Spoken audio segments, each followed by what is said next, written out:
Nag-kiss ang mag-asawa, pero kinunan ng gangster ang eksenang ito na nakangiti.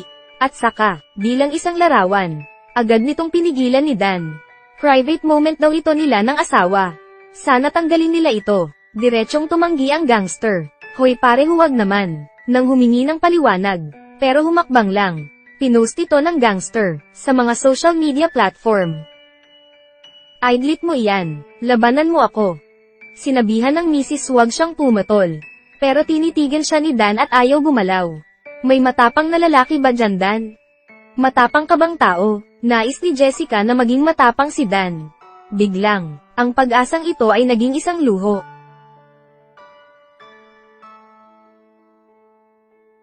Kahit na sobrang insulto, sa wakas ay natiis ito ni Dan. Pagka-uwi, hinugasan niya ang katawan ng cold water. Nais niyang kalimutan ang nangyari kanina. Pero pagkahiga niya sa kama, lumitaw sa kaisipan niya ang mukha ng bully kanina. Kinabukasan, nagpahayag si Jessica ng sama ng loob at ikalat ito sa punching bag. Pero walang epekto. Sinuntok niya ang mayari ng club na si Lynn. Diyos ko. Pero di nagalit si Gwen. Naging listener pa siya. Inihayag ni Jessica ang sama ng loob niya kay Gwen. Sinabi na family man si Dan. At minamahal siya at sa kanilang 3 anak. Pero nararamdaman niya na, para siyang nakulong sa kumunoy.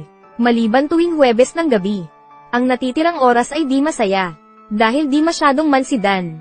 Laging gustong manatili sa bahay. Pero hindi niya alam ang sariling asawa bago sila ikasal. Napaka-ruthless ng karakter niya. Sa 18 years, itinago niya ang sarili. Ang trabaho niya ay isang second-hand car dealer.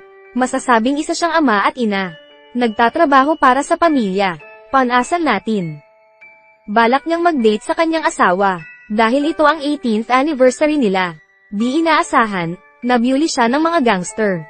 Hindi niya alam. Umiikot na rin ang wheel of fate dito. Dinala niya ang anak sa grocery para bumili ng diaper. Pagbukas niya ng ref, isang maruming lalaki ang lumapit. Parang alam niya anong mangyari.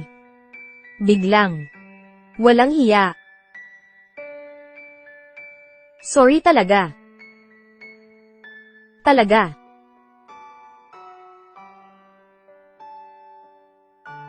Nais niyang kausapin ang lalaki. Ibaba muna niya ang bata. Pero walang sinabi ang lalaki. Binati niya si Dan ng mga suntok. Di inaasahan, kahit ganito. Siya ang nag-take advantage.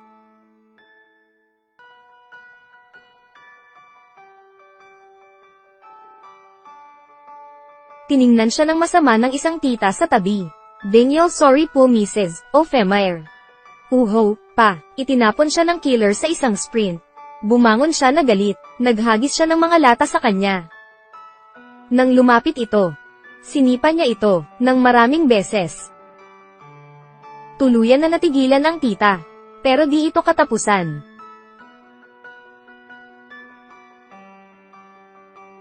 Sinabi ko sa'yo ibaba ko muna ang anak ko.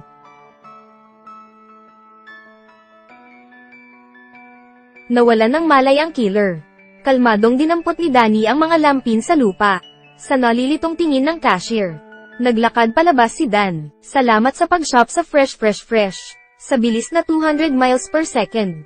Nag-drive siya pauwi. Pagbaba niya, ang kapitbahay niya ay natulala na rin. Pero wala siyang pakialam. Gumamit siya ng kutsilyo sa hagdan, at i-scratch ang dingding, at pindutin ang off button.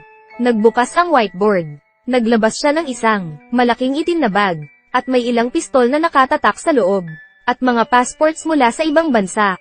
Ang passport niya ay expired na talaga, no choice. Naglabas pa siya ng 2 packs ng pera mula sa compartment, at tinawagan niya ang kaibigan na matagal niya di nakontak. Nagulat si Nick nang malaman na buhay pa siya. Pero di na nag-explain si Dan. Nagpatulong para ibahin ang identity ng pamilya niya. Kinontak mo ako. Hinahanap ka ngayon ni McCaffrey. Mukhang nahanap na niya ako. Paano ka nahanap di ko alam. Tingin ko sa social media. Tanga ka talaga. Matapos mag-impake ng mga gamit, kinuha niya ang 3 anak at hinanap ang asawa. Nang narinig na pupunta sila ngayon ng Las Vegas, nalilito ang asawa. Masyadong biglaan. Nang sinabi na gusto niyang dalhin ang pamilya sa Eiffel Tower at manood ng concert ni Adele. Mag-drive tayo pumunta doon. Mas maganda kasi pag family road trip. Pagtingin ni Dan sa ibaba, may nakita siyang black car. Napagtanto na kailangan na nilang umalis. Niloko niya ang misis na sumakay sa kotse. Kaka-rating sa parking lot, nakita niya ang isang grupo ng killers ay nakatingin sa kanya. Tingin ko mag-shortcut tayo para mag-save ng oras. Isabos ang paparating. Go go go. Hanggang sa umalis ang killers. Nag-drive si Dan patungo sa kabilang direksyon. Akala na nakatakas na sila. Biglang may sumunod na itim na kotse sa likuran. Biglang bumilis ito. Lumapit ito sa kotse niya. Mabilis na inikat ni Dan ang manibela. Nag-drive papunta sa other side. Diyos ko, saan mo ba tayong dalhin ano? Hindi mahal, shortcut ito. Di ka ba dumaan ng shortcut? Pagkatapos, natuklasan na di pa siya nakatakas. Napagtanto na may mali, kaya't isinama niya ang pamilya sa car dealership. Gamitin ang remote control, upang buksan ang pinto. Sumunod ang black car, pero pinigilan ng gate. Parang may service area sa kanan. Agad nagmaneho ang driver sa service area. Nag-drive si Dan sa repair shop ng kumpanya. Habang nalilito ang pamilya, itinaas niya ang car, para mag-inspection. Biglang, nakita niya sa ibaba ng kotse, ay may isang tracker, at kinuha niya agad ito. Agad siyang naghanap ng, kasama na nagpapakitang gilas, nang malaman na lalabas siya gamit ang bagong sports car. Agad niyang inilagay ang tracker sa kotse niya. Ang kaibigan ay parang nobya. Oo tama, bilisan mo ang pag-drive. Kung bigyan ka ng ticket, ako na ang magbayad. Tinapakan nito ang gas pedal at umalis. Nahanap ko na siya, gumagalaw na siya, papuntang west. Nakatakas ulit si Dan sa mga killers. Agad na nag-drive ang pamilya, papuntang Vegas. Pero hindi kalayuan. Napagtanto ni Dan na may mali. Anong ginagawa mo? Nagpapast ako tungkol sa trip natin. Kailangan ba natin mag-tweet at mag-TikTok? Sa panahon ko lahat ay interactive. Pa, tama na, ayaw ko marinig ang sermon mo. Di ka nga marunong mag-text, di ko kailangan ng opinyon mo. Kailangan nyo IF ang phone nyo sa bakasyon. Ibigay mo na bilis. Ano, seryoso ako? Ano? Bigay mo na bilis. Jess, tulong naman oh, sige na ibigay mo na. Pati ikaw na rin. Pagkatapos, itinapon ni Dan ang 4 na cellphone sa ilog.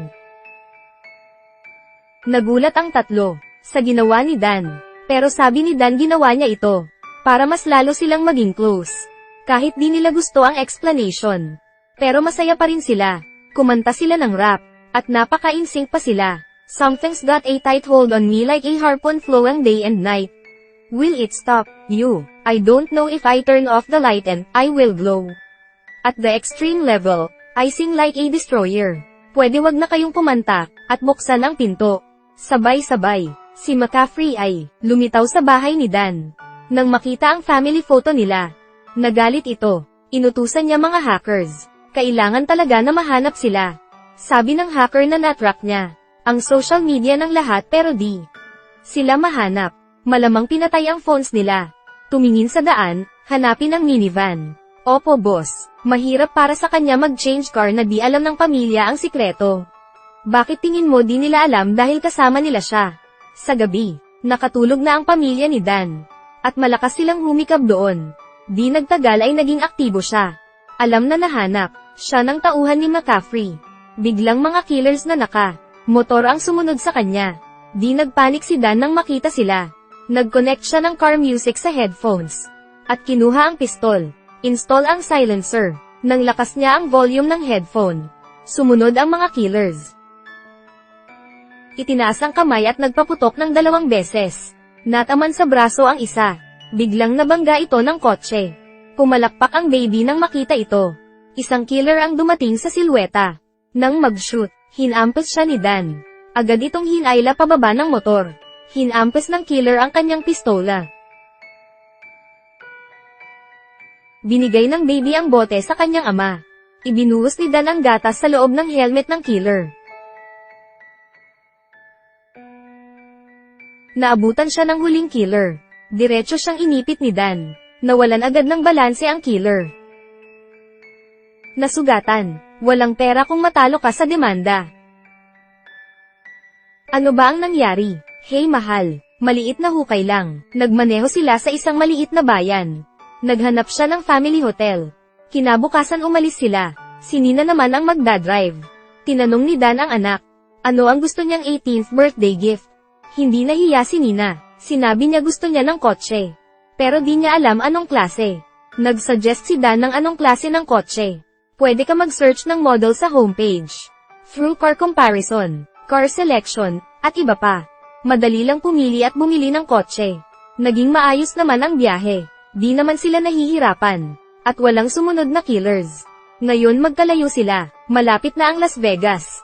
Gumagabi na. At ngayon ay Huwebes. Naghanap sila ng isang hotel at nagstay ulit doon. Gaano man ito kalapit sa Las Vegas. Di pa rin nila maitapon ang nakagawian ng 18 taon. Napakalupit ng sumunod na eksena. Kaya tiisin ko itong mag-isa. Pagkatapos nito, napuno ng ngiti ang mukha ni Jessie. Di ko lang alam pag nalaman niya tungkol sa mister. Matatawa pa ba siya? After ng isa day trip, dumating ang pamilya ng 5 sa Las Vegas. Excited na si Mrs. Jessie. Dahil ilang taon, pinagpapantasyahan niya na makapunta dito. Ngayon nakuha niya na. Para mapasaya ang asawa, nag-book siya sa Alia Casino Resort ng Super Deluxe Presidential Suite.